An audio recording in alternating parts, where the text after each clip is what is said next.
Bom, pessoal, hoje é a nossa primeira aula, né? Assuntos municipais, conhecimentos municipais de Ipu.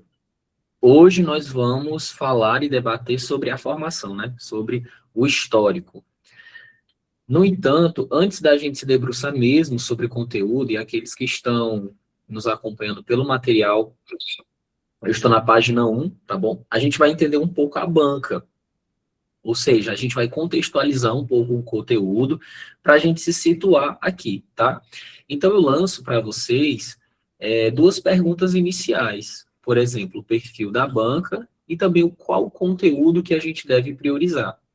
Aqui a gente está trabalhando com a IDIB, né? Então, quando a gente está falando da IDIB, qual é o perfil que a gente tem? A gente tem um perfil, por exemplo, de questões que são mais longas, questões que são mais contextualizadas.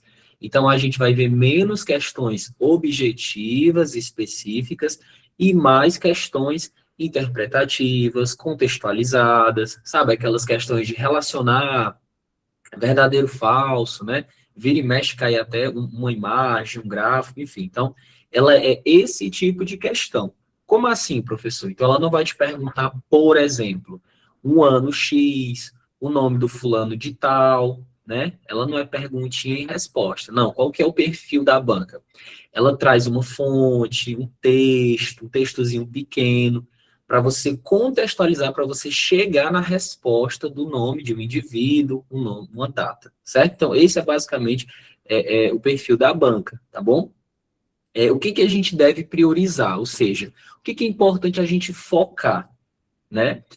A gente sabe que é muita coisa, história é muita coisa, é muito conteudista, mas se a gente for pegar as provas passadas, as questões passadas, o que cai mais? Bom, e aí, pessoal, o que cai mais é análise, anotem, tá? Análise de dados. O que são análise de dados, professor? São as estatísticas, são os números, a geografia. Isso aqui a IDIB gosta bastante, principalmente o IBGE, tá bom? O IBGE, queridinho aí da IDIB, tá bom? Então, já anota essas informações que elas são muito importantes. Então, eu já vi cair, por exemplo, questões perguntando sobre o clima, sobre rochas, né? Perguntando acidentes geográficos, extensão territorial. Isso cai bastante, muito, muito mesmo. Então, assim, análise de dados é um dos assuntos que, se eu puder dizer para vocês assim, ó, priorizem, revisem, leiam uma, duas vezes, leiam bastante, porque a análise de dados cai muito. E depois, o que cai muito? A história, né? Que é o que a gente vai ver na nossa aula de hoje. Eu sempre falo, gente, conhecimentos municipais, enquanto mais antigo é a história, melhor é, né? Mais a banca adora. Então, cai mais perguntando emancipação da cidade, fundação, né? Habitantes, símbolos, então isso cai muito, tá bom? Claro que a gente estuda bastante, estuda tudo, mas vai priorizando e recortando. E legislação. Legislação nós não vamos estudar. Quando eu falo de legislação, estou falando de lei orgânica, lei complementar, né? Enfim, porque não, o edital não pede, não é um requisito, né, do edital, e é um dos conteúdos que cai menos na banca e DIB, certo? Então a gente já começa entendendo que é esse o perfil aí da nossa banca. Se a gente não vai estudar isso, o que é que nós vamos estudar? Então, eu trago aqui para vocês o nosso conteúdo programático, tá bem bonitinho assim lá no edital, quem já está com material já tem acesso a isso daqui, e as nossas aulas, elas vão ser dentro desse conteúdo aqui, ó. A gente vai ver formação histórica de Ipu, nossa aula de hoje, emancipação política, né? Quando a gente vai estudando as datas, que vão aparecer alguns distritos, localização geográfica, ó aqui, ó, análise de dados, nessa aula aqui a gente vai ver, tá? O censo, IBGE, o IPES, né? Mapas, gráficos, a gente vê tudo aqui, tá bom? Patrimônio natural, cultura e tradições, desenvolvimento econômico, a gente vai ver a economia no IPU, as economias no plural, né? Aspectos administrativos, personagens históricos, nomes, né, de figuras ilustres da casa e símbolos municipais. Aqui a gente vê bandeira, brasão e o hino, certo? Então, nossas aulas elas vão ser dentro disso aqui e depois a gente vai revisar novamente. Certo, pessoal? Tudo bem até aqui? Alguém quer fazer alguma pergunta? Posso iniciar nossa aula? Por favor, fiquem à vontade, tá bom? Qualquer coisa que vocês não estejam entendendo, a gente vai estar retornando aqui.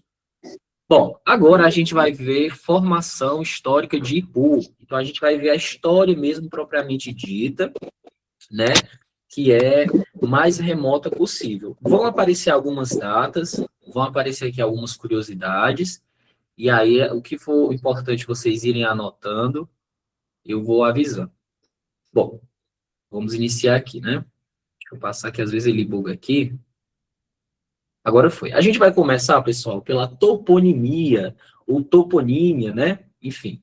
Então, quando a gente está falando de toponimia, a gente está falando de significação de nome. Por que que uma cidade se chama isso, né? Por que que um país, enfim, um território tem esse nome. Então, a gente está falando de significados de nome.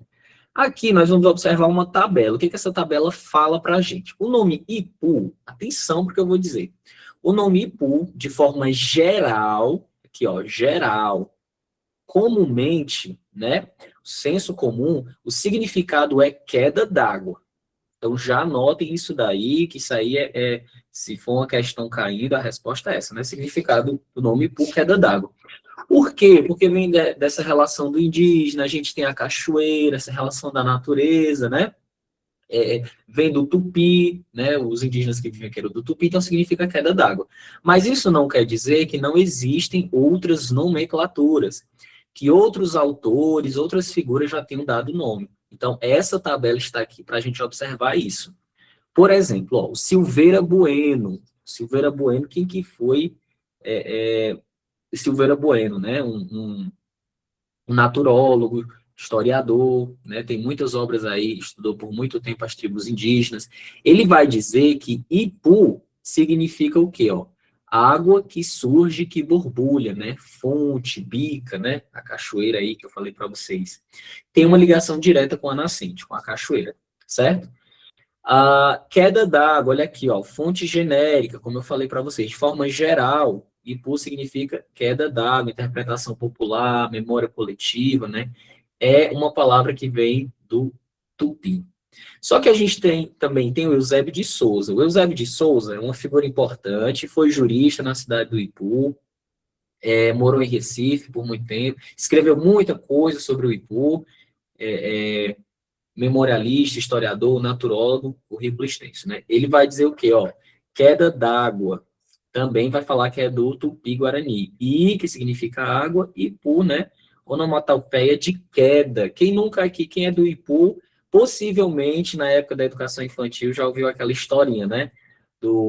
Da pedra, né? O índiozinho jogou a pedra e fez o Ipu, né? Onomatopeia aí, o som de água caindo. Olha só, a história ela também se faz nos pequenos detalhes, né? Então, tudo aqui, ó, Silveira Bueno, Eusébio de Souza, vão caminhar por isso, tá, gente? Queda d'água, palavra que vem do tupi. O Eusébio de Souza também vai levantar outra hipótese, olha, abundância de jalapa da terra. Olha aí, ó, batata de purga, certo? O nome poderia vir de uma planta medicinal. Gênero das concovulâncias, quase que não sai. E também a gente tem o Paulino Nogueira. Paulino Nogueira, ele vai dizer que o nome Ipu significa raiz e planta medicinal, né? Ele vai fazer uma crítica, vai dizer, olha, não quer dizer, não significa que é queda d'água. Se fosse assim, Ipueiras, por exemplo, Ipuçaba, ele vai, né, fazer uma crítica. Vão ter outras significações, enfim. É um termo indígena, sim, mas é um termo que vem aí de uma raiz, né, de uma planta medicinal cultivada lá pelos indígenas, ou seja, ele vai fazer uma ligação aí com o uso medicinal local, né, de alguma planta local, certo, gente? O Paulino Nogueira, ele era cearense, né, do interior de Ceará, ele que fundou o Instituto Ceará, uma revista muito importante que tem um acervo, muitas fontes históricas, tá bom? Mas é isso, falou em toponimia, significação de nome, a gente lembra do quê? Queda d'água. Agora, se a banca te perguntar, né, o que que o Eusébio de Souza dizia, né? O Eusébio de Souza dizia que o nome Ipu vem de uma planta. Qual é a planta? Batata de purga. Paulino Nogueira vai dizer que Ipu significa o quê? Raiz medicinal, né? De acordo com a linguagem tupi, Ipu significa o quê? Queda d'água, tá bom? Tudo certo até aqui, gente? Tudo ok? Posso seguir? Qualquer dúvida, a gente volta, tá bom? Pompeu Sobrinho e José de Alencar. José de Alencar, gente, é um nome que a gente mais escuta, escreveu Iracema, aquela coisa toda, né? Ele também vai dar uma certa significação aí. Ele é importante, né? Por quê? Porque José de Alencar ele vai misturar a literatura com a história, né? O que ele faz é literatura, a gente sabe que a Iracema nunca existiu, mas ele pesquisou, né? Nessa época, muita gente, jesuítas, muita gente pesquisava tribos indígenas, então ele misturava, né? História com literatura. Então, para ele, né, o Ipu ele é um tipo de terra fértil, né, formadora de ilhas ou coroas em tabuleiros. Olha aí, uso agrícola preferencial. Já o Pompeu Sobrinho, né, também acho que é uma palavra que vem aí do Tupi. O que significa Ipu para o Pompeu Sobrinho? Significa uma pequena lagoa que seca no verão. Olha aí, né, ó, questão da Ipueira.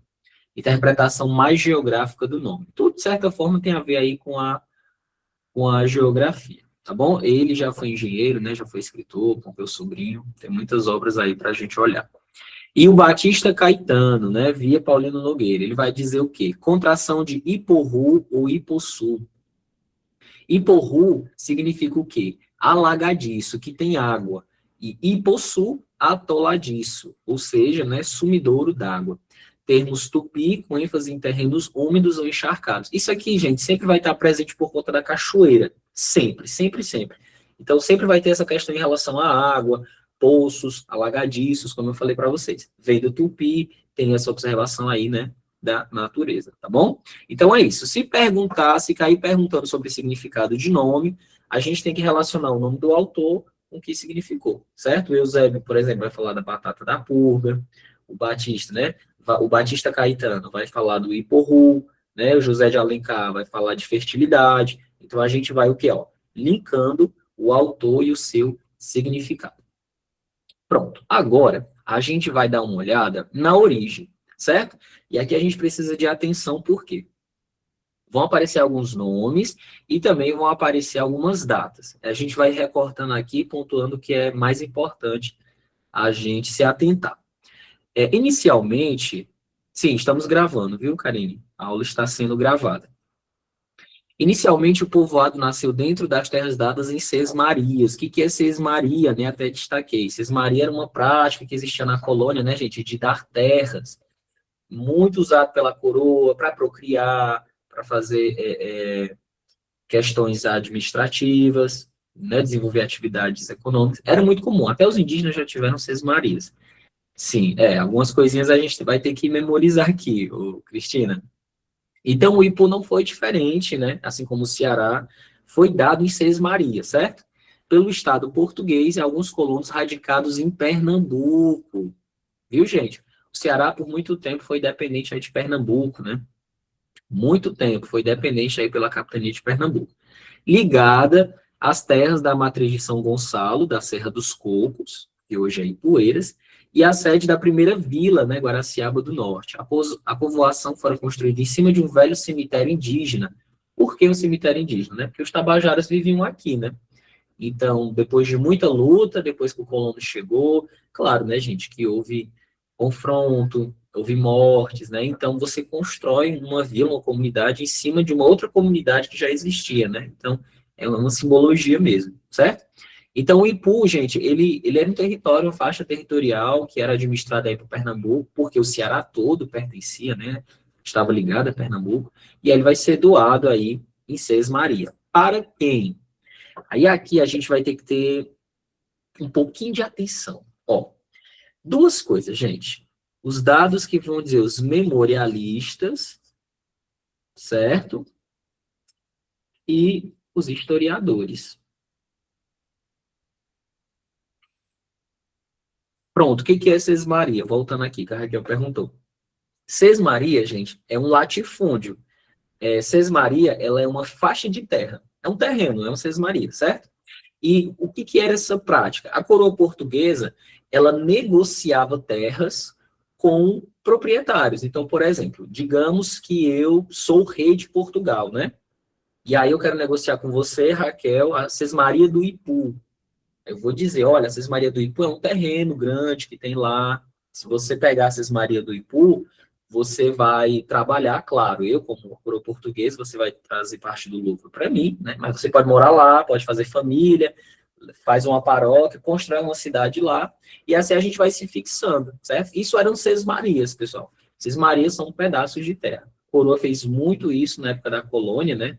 Porque ela precisava se estender pelo Brasil todo, certo? Eu respondi isso, a pergunta? Ou eu confundi mais? Seis Marias eram isso, tá? Aí lembrando que muita gente veio de Pernambuco, né, do Ceará.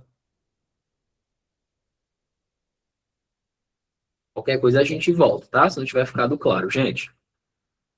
Ó, aqui a gente vai começar a ver o que que dizem os memorialistas e os historiadores.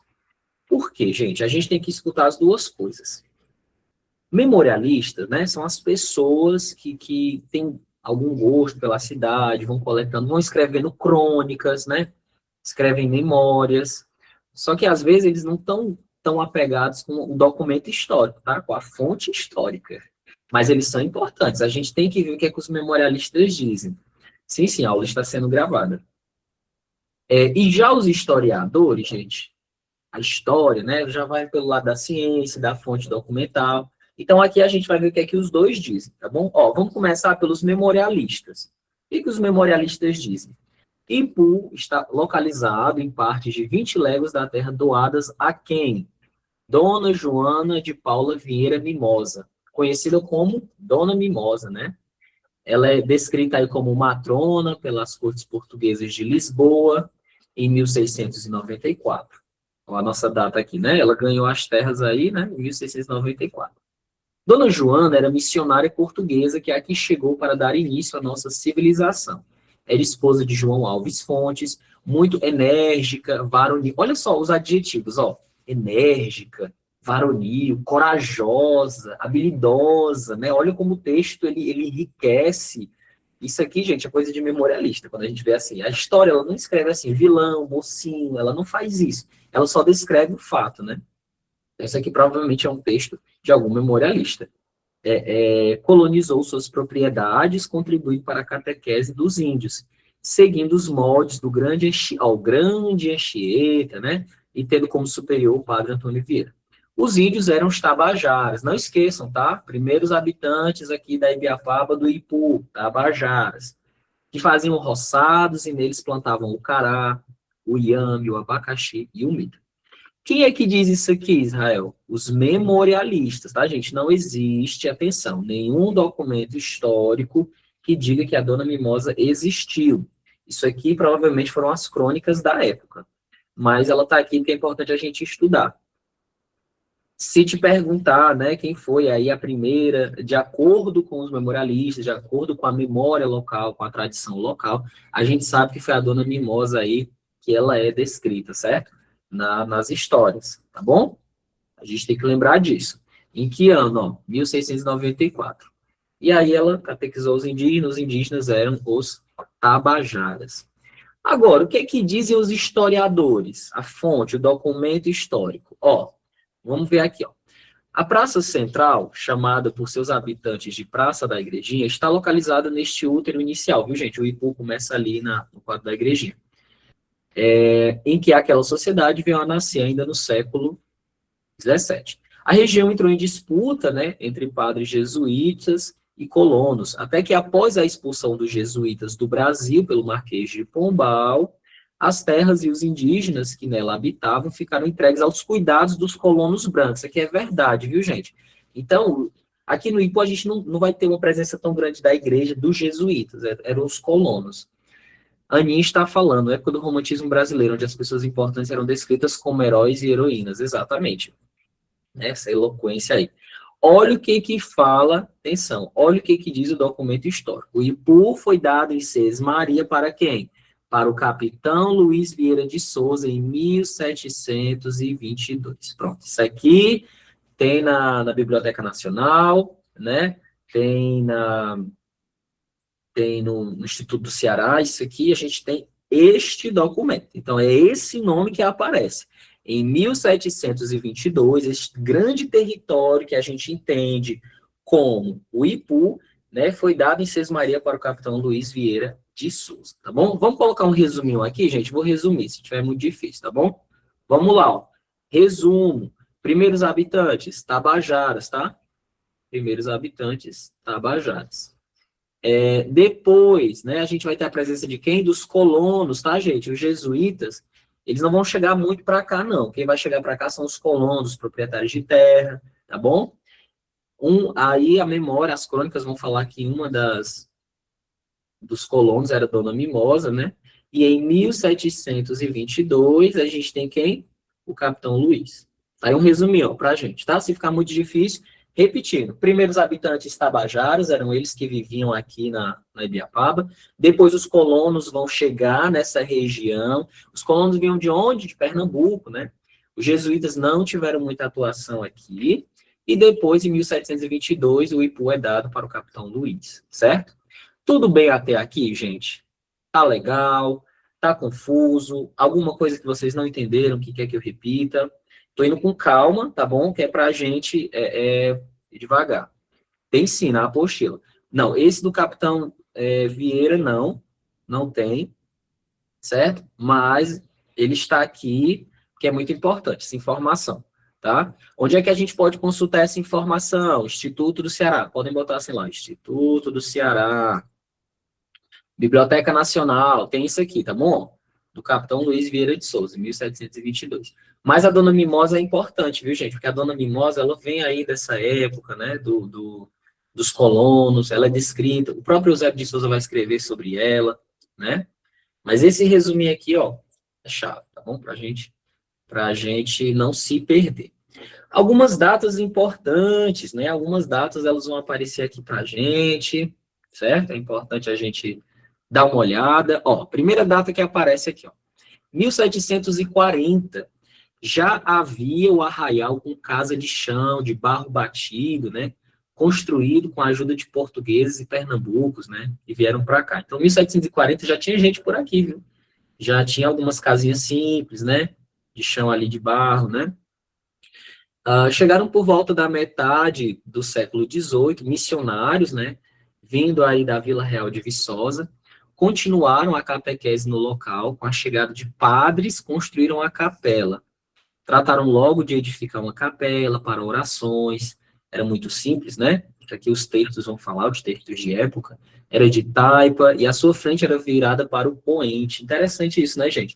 É porque o quadro da igrejinha, o nome do capitão, Capitão Luiz Vieira de Souza, certo?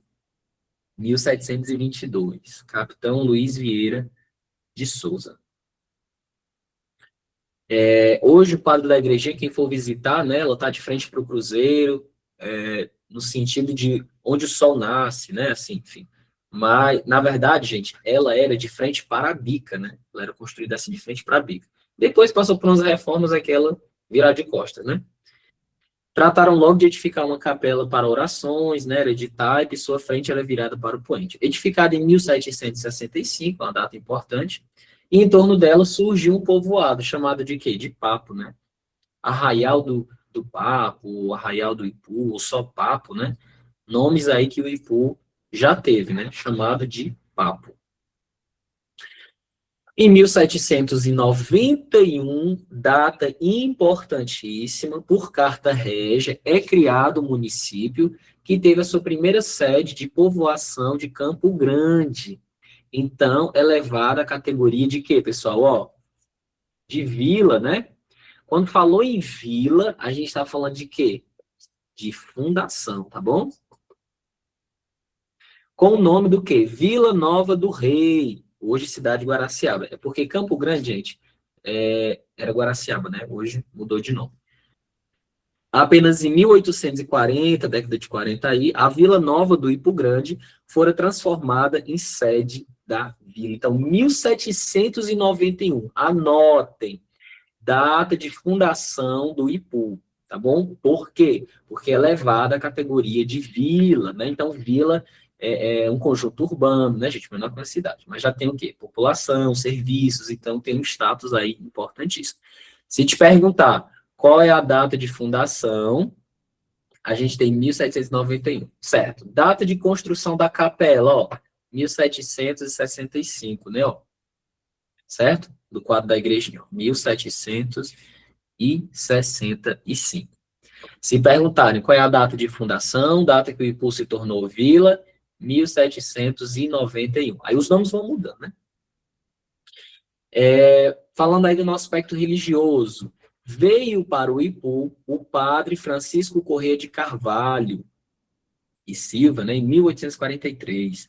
Ele era vigário, né, da matriz aí da Serra de São Gonçalo dos Cocos, e transferido igualmente para o Ipu, onde tratou logo em seguida de uma grande reforma na casa de orações, que é o quadro da igrejinha, né, gente? Ele veio de Poeiras para o Ipu, né, e aí começou a mexer nas reformas, fez bastante coisa internamente, externamente, fez a reforma, né, colocando aqui o que eu falei para vocês, ó, colocando a sua frente para onde, né? Para o nascente, né, aqui sobre o quadro da igrejinha. Interessante isso. Falando sobre a igrejinha, é importante, gente, algumas curiosidades. Interessante aqui algumas curiosidades. Vamos lá. Primeiro, a gente tem que saber as lendas e folclores, né? É muito comumente chamada aí a lenda do dragão de Ipu, né? A lenda do dragão de Ipu é uma lenda que foi registrada aí por passagens. Esqueci o nome do autor agora. Tá bom, depois eu volto nas datas, tá bom? Mas, enfim, nessa época muita gente estudava. Ah, voltar, né? Vocês estão anotando? Estão anotando aqui, né? Ó, 1791, né? Data de fundação. Em 1843, né? Quando o padre Correia chega na cidade. Vem da onde, né? De Ipueiras. Ó, gente, Guaraciaba e Ipueiras aparece muito, viu? Na história do Ipu. Por quê, né? Porque aqui, gente, a Ibiapaba, ela já foi motivo de briga, né? Já foi motivo de briga. Olha, como se eu fosse desenhar aqui para vocês. Imagine que isso aqui é Ibiapaba, ó. Isso aqui é um mapa da Ibiapaba, bem feio, né? Na época, os jesuítas brigavam, viu? Teve uma briga quem que ia catequizar, né? A gente tinha jesuíta do Maranhão, tinha o pessoal de Pernambuco. Era uma briga muito grande. Ah, a gente vai ficar com que pedaço? Até a coroa que decidiu. Aí, gente, dividiram a Ibiapaba aqui no meio, ó. Ó, dividiram aqui no meio. O marco era o Rio-Sul, tá? Eita, ficou meio estranho aí. Então, a gente tem os jesuítas do Maranhão, ficaram na parte de cima aqui, né? Os jesuítas, ó. Eles não podiam descer, viu, gente? Os jesuítas, eles não podiam descer o Rio Sul. E a galera de Pernambuco, né? Os colonos ficaram aqui na parte de baixo, ó. Aí essa região, gente, ela ficou conhecida como Serra dos Cocos, viu? Interessante. Aí o Ipu tá aqui, ó. Então, por isso que na história do Ipu aparece muito era filho de Gebiel, não, isso, exatamente, de Guaraciaba, exatamente, Yara, tá? Por isso, viu, gente, que a gente vê muito Serra dos Cocos, né? Campo Grande, tá aqui nessa região dos colonos, ó. Como eu falei para vocês, lembra que eu disse que os jesuítas nem vieram para cá, né? Que essa região aqui de baixo, ó, ela era dos colonos, os jesuítas não vieram, né? Eles só atuaram ali do Rio Sul para cima, tá bom? Interessante essas questões, né? Até a coroa teve que intervir aí nessa briga. E aí, sobre o quadro da igrejinha, eu estava falando da lenda do dragão do Ipu, né, gente? É uma lenda aí descrita em vários folclores da Ibiapaba que a gente tem. O nome do autor, acho que era o Antônio Bezerra, Notas de Viagem, o nome. A gente encontra, viu, essa história aí bem antiga. Existe a lenda que no Ipu existia um dragão que resguardava um tesouro lá na bica, né? E aí um cara teria encontrado esse tesouro, ele consegue, tô resumindo aqui para vocês, viu? Ele consegue encantar o monstro, né? O monstro acaba adormecendo, ele pega o dinheiro e vai embora, né? Ele vai embora. Só que aí, ganancioso, ele fala o seguinte: não, cara, eu quero mais dinheiro, ó, quero voltar lá e pegar mais desse tesouro. O que é que ele faz? Ele enterra uma parte do cruzeiro, que é esse cruzeiro aqui que vocês estão vendo, né? Ó, enterra ali na igreja e volta lá na bica para pegar mais, né? Muito ganancioso. Só que acontece? Ele não consegue mais adormecer o monstro e aí ele morre, né? O monstro acaba lá engolindo ele, né? E esse dinheiro fica aí no cruzeiro. Aí, muito tempo depois, um outro rapaz acha esse dinheiro pega o dinheiro para ele, né? E aí ele fica mal visto na cidade, né? Porque as pessoas começam a chamar ele de ladrão, fala assim, não, o dinheiro pertence à igreja, à cidade, aquela coisa toda. E aí ele fica mal visto, né? Fica mal falado. Olha que interessante essa lenda, pessoal. Essa lenda é importante, ela já foi retratada no Carnaval, viu? Já passou lá na Sapucaí, passou na Globo. Quadrilha Junina já falou da lenda do dragão do Ipu. E ela tem muitas coisas interessantes, né? Olha só, a igreja como detentora de riqueza, ouro, né? Já teve minas de ouro no Ipu, né? Existe até um bairro que se chama Minas por conta de expedições aqui, muitos escravos no Ipu atrás de Minas, o próprio engenho, né? Dragões, então seres bestiais que dormem, né, que resguardam riqueza, isso não é comum na história, gente. Tem na mitologia de todo jeito, né? Os próprios indígenas, né, falavam de Tupã, né, de uma serpente gigante que cuspia fogo. Interessante isso, né? Já ouvi essa lenda, só que no lugar do dragão era o nome de serpente venenosa. Exatamente, existem variações. Isso, gente, a aula ficará gravada e vai ficar disponível na plataforma da Fox, tá bom? Para quem, por algum problema, não puder assistir a aula. Então, veja, a lenda ela é muito interessante, né? A gente tem a igreja como detentora do ouro, as minas aparecendo, porque era um período que estava na corrida do ouro, os incas, né? Os incas, os indígenas falavam de uma serpente gigante que cuspia fogo, invasões estrangeiras, né, gente? Olha só que interessante, a lenda, ela conversa por aí. Antigamente, as pessoas, gente, elas achavam fósseis de dinossauro, só que elas não imaginavam que era um dinossauro, elas não sabiam, né? Então, muita gente falava que era o quê? Que eram monstros, né? Então, não esquecer, viu? A lenda do dragão do Ipu, tá bom? O escravo Estevão. Quem foi o escravo Estevão? Escravo Estevão, né? Era descrito como escravo rebelde. Ele foi enforcado em frente ao quadro da igrejinha, tá bom? Olha só que interessante, né? A teatralização da morte, gente, o controle social, né? Então, isso é muito interessante da gente ver. Por que ele era descrito como escravo rebelde, gente? Porque o escravo Estevão, ele assassinou o próprio feitor dele, né? É como se fosse um supervisor, um capanga. O que é um feitor? Ele é um capanga, né? Ele é o cara que trabalha ali no sítio, na fazenda, para um patrão, né? E o Estevão, gente, era um escravo que assassinou esse feitor, matou ele, e aí ele foi condenado a enforcamento. Nesse período aqui, era muito comum ver esse tipo de morte, para que servisse de lição, né, para as outras pessoas. Onde é que tem essa informação, não é? Instituto do Ceará, tem um documento bem bonitinho, escrito assim, ó, enforcamentos na história do Ceará, em Fortaleza foi tanto, em Sobral foi tanto. No Ipu, acho que a gente teve 2 enforcamentos.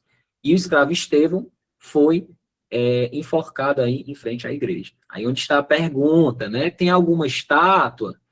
Tem alguma placa? Tem alguma coisa que avise? Não, né? Cadê a memória do escravo Estevão? Mas é isso, tá, gente? Curiosidades, não vamos esquecer. Sepultamentos, tá? A gente tem pessoas que foram enterradas no quadro da igrejinha, que são clérigos, sacerdotes, ó, o Padre Corrêa, lembra do Padre Corrêa? Que fez reformas aqui no Ipu, né? O Padre João José de Castro, o Padre Frei José de São Lourenço e o Monsenhor Gonçalo de Oliveira, tá, gente? Eles estão sepultados lá no quadro da igrejinha. Interessante olhar a arquitetura, né? Uma arquitetura românica ali, da Idade Média, né? Interessante aí.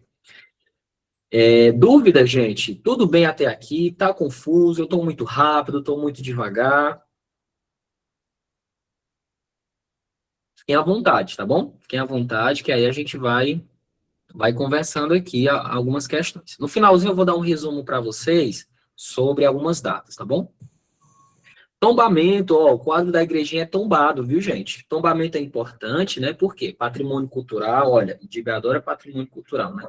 Valorização, porque quando você tomba um patrimônio, ele não pode ser demolido, nem vendido, nem destruído, né?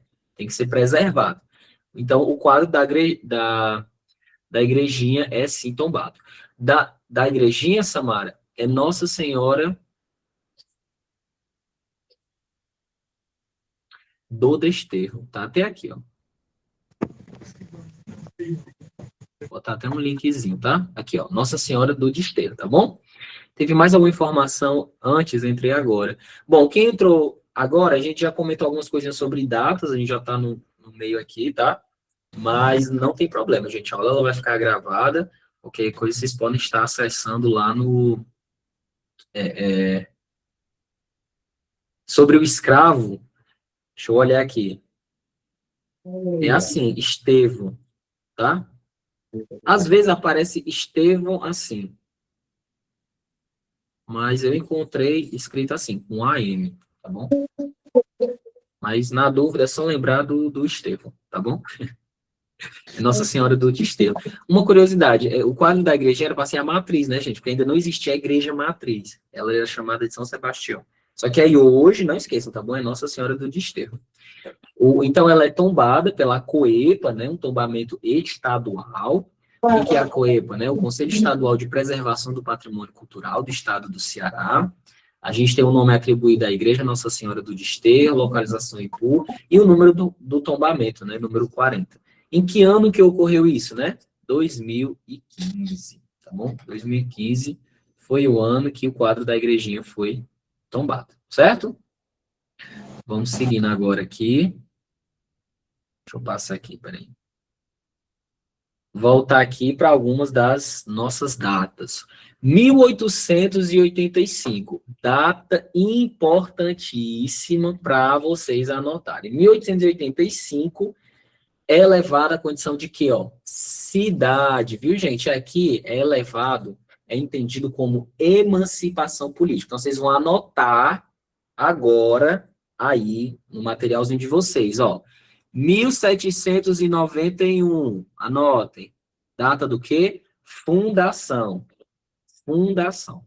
E agora vocês vão anotar assim, ó, 1885, data do quê? Emancipação política. 1791, Ipu elevado à condição de vila. 1885, Ipu elevado à condição de cidade. Então, a gente tem essas duas datas que são sagradas. Não pode esquecer, tá bom? A gente não vai ter link, o Francisco. A aula ela vai ficar na plataforma da Fox, tá? Lá dentro. Então, com o e-mail de vocês, vocês entram com a senha. Vai ter lá Ipu, né? Vocês clicam e vai ter as aulas lá, certo? Então, ó, anotem aí, datas importantes. Com a chegada do padre João José de Castro, né, foi fincado, né, e construído fora da igreja o Cruzeiro, em 1888. Então, ó, o João José de Castro, né, ele que constrói o Cruzeiro, né, e hoje a gente vê aquela cruz lá, enfim. Estação ferroviária é muito importante. Inaugurada a estação ferroviária de Ipu, quando? Ó, 10 de outubro de 1894. O trem, gente, ele trazia muitas oportunidades nas cidades, né? Ele trazia desenvolvimento. Aqui o Ipu vai começar a crescer a economia, né? Os produtos da serra, porque o trem era isso, né? Ligava Sobral Camusim até o litoral, né? Dos navios para ir lá para os estates, né? Para o exterior. Então, essa estação ferroviária no Ipu é para escoar os produtos que vinham da serra, né? Então, o trem chegava, a estação chegava, o trem ele vai começar a ser construído, gente, na época aí do Dom Pedro, tá? Então, a gente vai ter casas novas, né? A gente vai ter uma certa elite nascendo.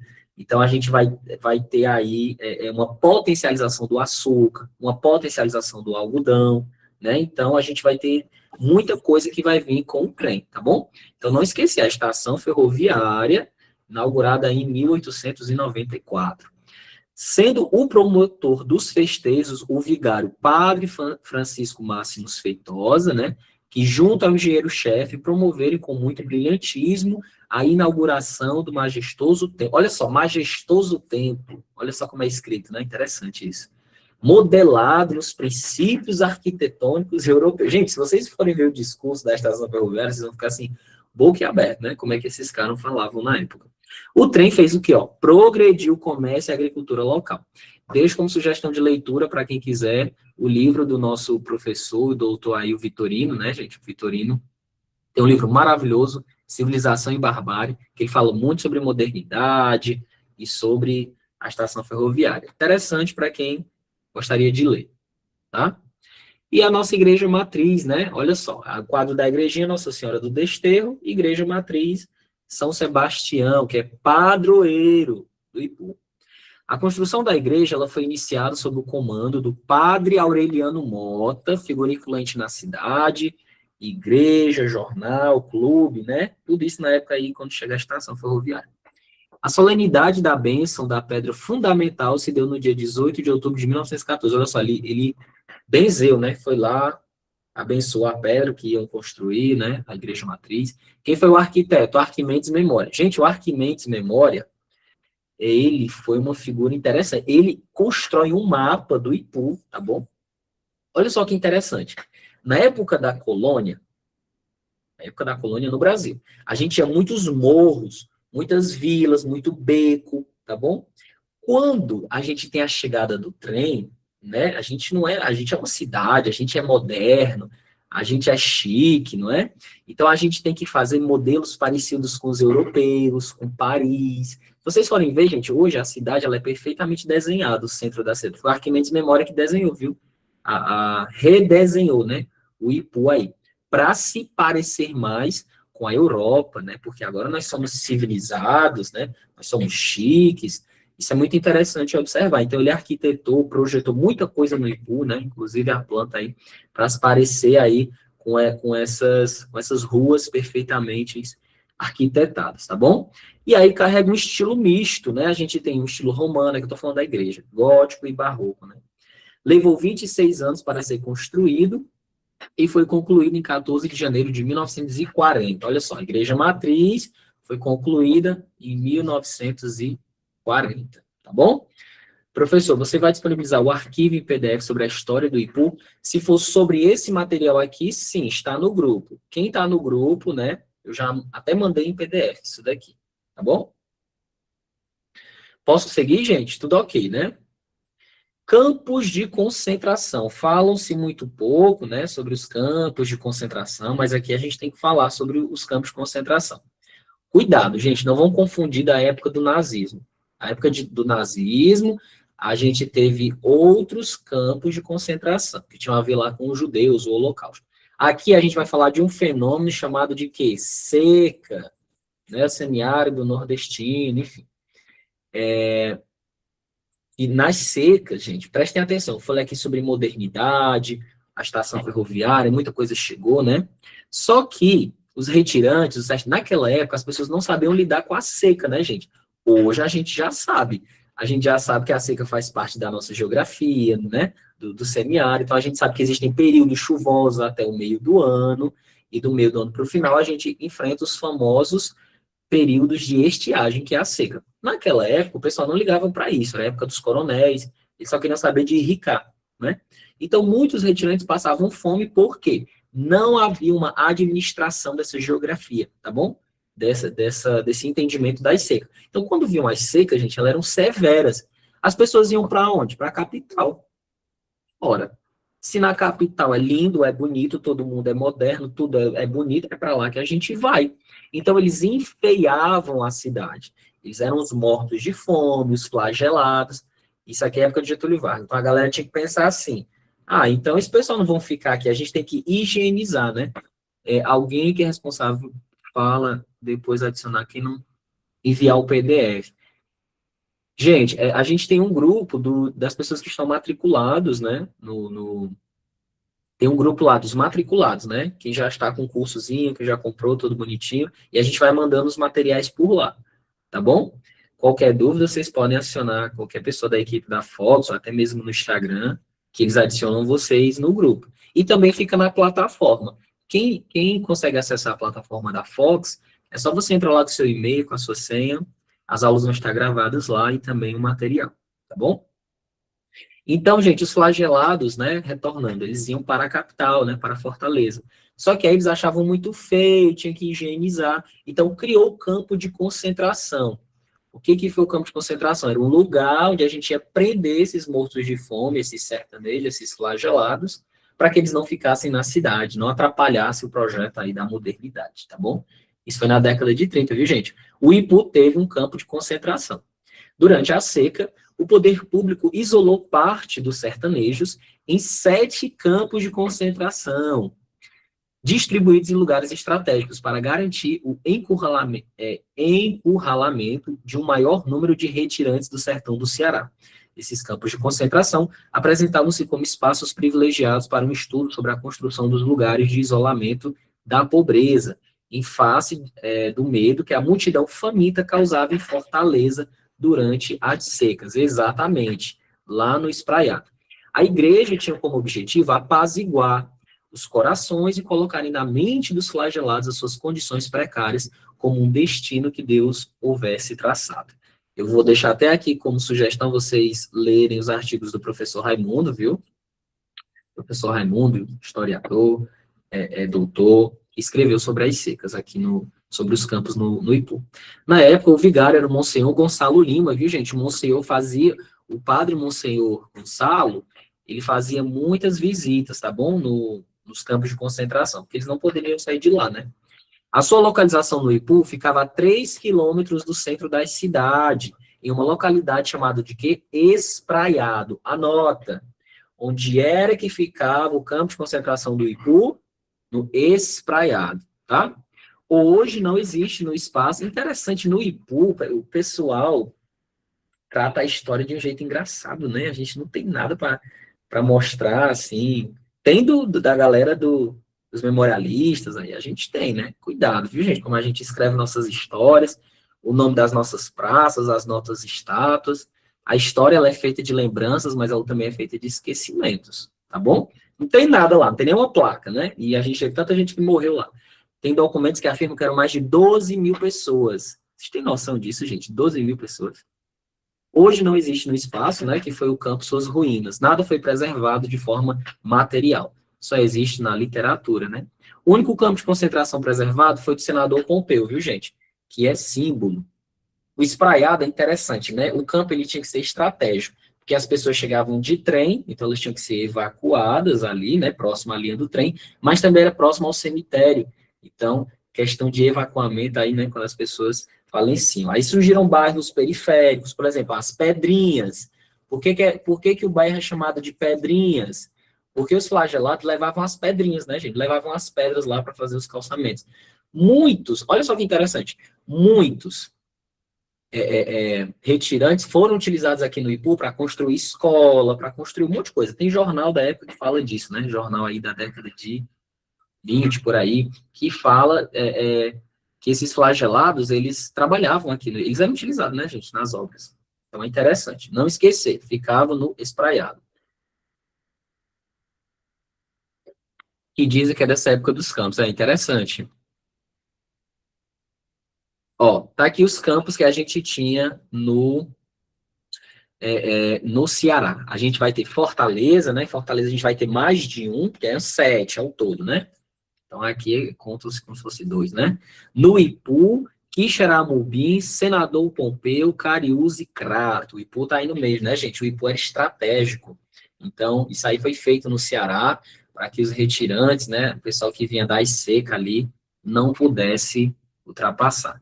Isso, Senador Pompeu é outra cidade, exatamente. Lá em Senador Pompeu a gente tem, lá o campo ainda existe, né, gente? Foi feito lá, se não me engano, não sei se foi tombado, acho que foi. O Ipu tá aí no meio, viu? Teve seu campo de concentração, tá certo? E demais aspectos, né? Ó, o Ipu tem alcançado grande desenvolvimento na saúde, na educação, na assistência social, né? Olha só, a conquista do selo Unicef em 2017, 2020. Agora, em 2026, o Ipu já ganhou outro selo, viu, do MEC? O selo de quê? De alfabetização, né? Foi até notícia aí, na mídia. A cidade ela fica encravada no sopé da Serra da Ibiapaba e tem como principal atração a bica do Ipu, né? Uma queda d'água do riacho Ipuçaba de 130 metros de altura. Além da bica do Ipu, a cidade oferece mais pontos de visitação. Muitas outras coisas. A Casa de Pedra, né? Que fica não tá chovendo, não. Se quisesse armar, eu vou deixar. Gente, cuidado com o áudio. A gente tá habilitando, tá bom? Sem problema, sem problema. O Riacho São Francisco, cachoeiras, né, como Urubu, Engenho dos Belém, que é conhecido, Açude, São Bento, e Bonito, né, que também é muito conhecido. Então, a gente teve aí esse selo aí. Uma coisa importante, eu vou dizer uma curiosidade sobre a Bica, né? Já que a gente está falando da Bica aqui. A Bica, gente, a gente teve um filme que foi gravado lá, viu? O filme do Guarani, 1996. Viu? Tem uma cena que foi gravada na Bica. Teve recentemente o filme da Iracema, né, que gravado lá, ninguém sabe quando vão lançar, mas o filme do Guarani, viu, foi gravado aqui no Ipu, o filme é de 96. Espraiado apenas pedrinhas, ganhou esse nome porque as pessoas do campo de concentração levam pedras para construir as casas, exatamente. Nunca descobri onde é essa cachoeira do Urubu. 97, né, Aninha? Ah, perdão, 97. Achei que era 96, gente. Década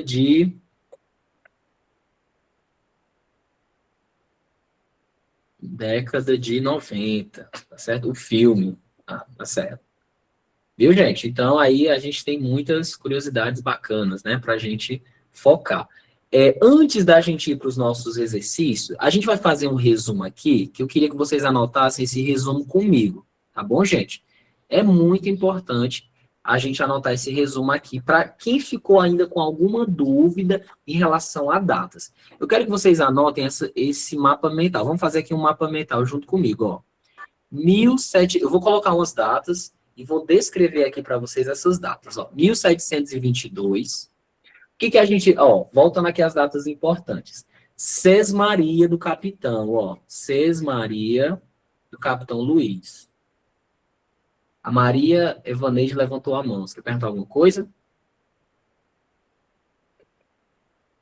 Ou foi algum erro? Sim ou não? Ó, 1740, gente, 1740 as pessoas já moravam por aqui. O Ipu era chamado de quê? De Papo. Ih, botei errado, ó. Botei Papa, né? Ó, anotem, o Ipu tinha o nome de Papo. Lembra que a gente falou da comunidade Papo, Arraial do Papo? 1791. Vila. Data de quê? De fundação. Tá bom? É a nossa data de fundação, gente, 1791.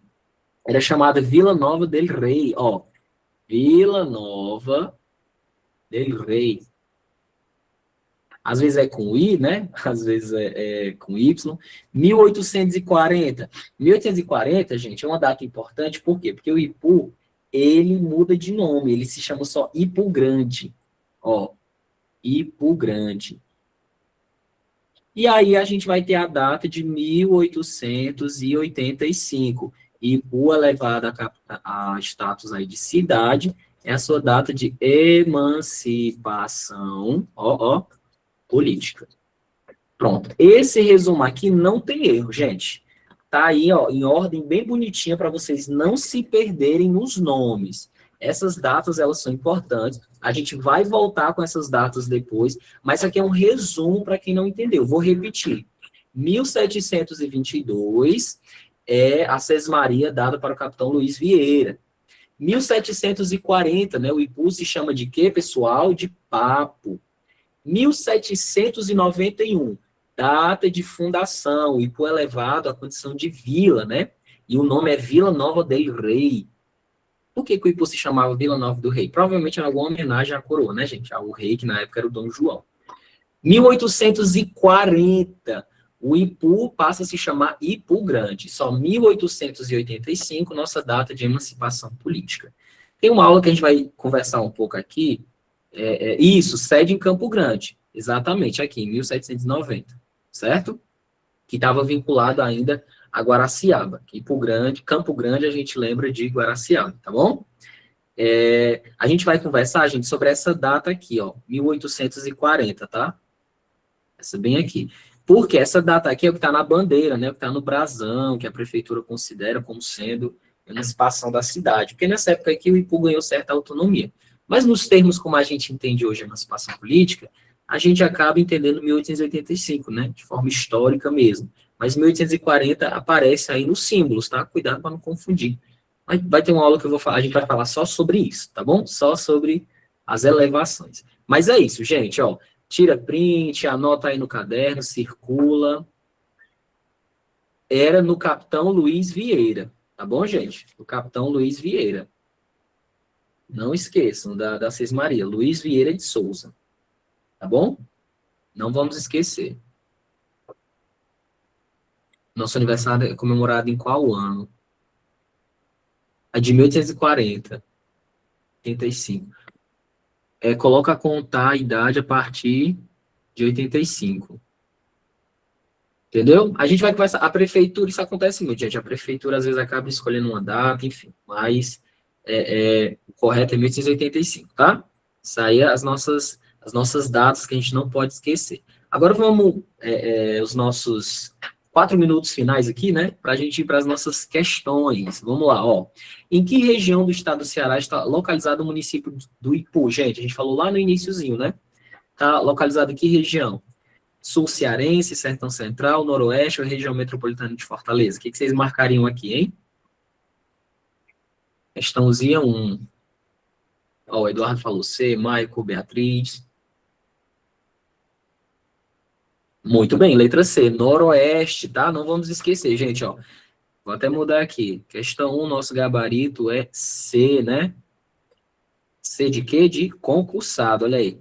Noroeste, tá? E a gente tem as regiões aí de Ceará, né? Sertão, Jaguaribe, Sul, Norte, Centro-Sul. O Ipu está no Noroeste. Questão 2. Qual a origem mais aceita para o nome Ipu, né? Segundo Silveira Bueno, olha aí. Toponimia. Lembra que eu falei da toponimia para vocês? De acordo com Silveira Bueno, que é o mais aceito. A gente fala no Ipu, a gente lembra. Vegetação rasteira, lagoa de águas rasas, água que surge, fonte ou raiz medicinal. Olha aí, C. Muito bem. Água que surge, fonte bica, né? Por quê? Queda d'água, né, gente? Queda d'água. Silveira Bueno vai falar sobre isso, né? Queda d'água. Muito bem. Questão 3. O povoado de Ipu surgiu inicialmente em terras que eram parte de Sesmarias. Olha o que eu falei das Sesmarias, concedidas pelo Estado português a colonos. Eles vinham da onde, pessoal? Joyce, Luana, Eduardo, Beatriz, Marfisa. Olha aí, letra C de quê, ó? C de correto, né? Pernambuco, né? Lembra que eu falei? Ceará, por muito tempo, foi dependente de Pernambuco. Maria, Eduardo, Márcia, muito bem. Questão 4. O nome da mulher, olha aí, os memorialistas, as crônicas. O nome da mulher que recebeu 20 léguas de terra da coroa portuguesa em 1694 e iniciou a colonização foi quem, gente? Ó, tem até o nome completo aí, ó. C de novo, ó. C de concursados e concursadas. Dona Mimosa. É ela que aparece nas crônicas, é ela que aparece aí nos textos, viu, gente? A Dona Mimosa, tá bom? Questão 5. A tribo indígena que habitava a região de Ipu, antes da chegada dos colonizadores, era a dos... Qual é a resposta aqui? Raquel, Joyce, Samara, Tabajaras. Não vamos esquecer, né? A própria Iracema aí era dos Tabajaras. Ela está como exemplo, né? O José de Alencar se inspira nela para falar dos Tabajaras. Questão 5, letra B. Questão 6. A primeira sede do município foi criada em... Olha as datas, ó. Em 1791, por carta régia. Localizava-se aonde, gente? São Gonçalo, da Serra dos Cocos, São Sebastião do Ipu, Campo Grande, atual Guaraciaba do Norte, ou Vila Real de Viçosa? O que vocês vão marcar aqui? Beatriz C, Marfisa C. Ó, cadê? Ficou meio estranho aí, né? C. Aqui é para ser C, gente, é porque teve um bug. Atual Guaraciaba do Norte, viu? Que subiu aí a seta. Eita, eu tô longe aqui para vocês. Subiu a seta, mas é C, tá bom? A resposta é C. Atual Guaraciaba. Questão 7, data de novo. A transferência definitiva da sede, aqui já é outra coisa, ó. Ainda falando sobre a fundação, né? Para o Ipu ocorreu em que ano, gente? Ó, vila. Vila é o quê? Fundação, né? Qual é a resposta aqui? Eita, passei aqui as respostas, peraí. E tá errado, aqui é 1791, né? Bugou aqui. Ocorreu em 1791. Eu acho que ele desconfigurou, gente, mas o correto é A, tá bom? Quando falar em vila, a gente está falando de fundação. É 1791. Desconfigurou aqui, ó. Foi elevada à categoria de cidade, ó. Quando é que foi elevada à categoria de cidade? É porque na hora lá eu botei a resposta, né? Letra D, 1885. O layout dele tá estranho, mas é D, 1885.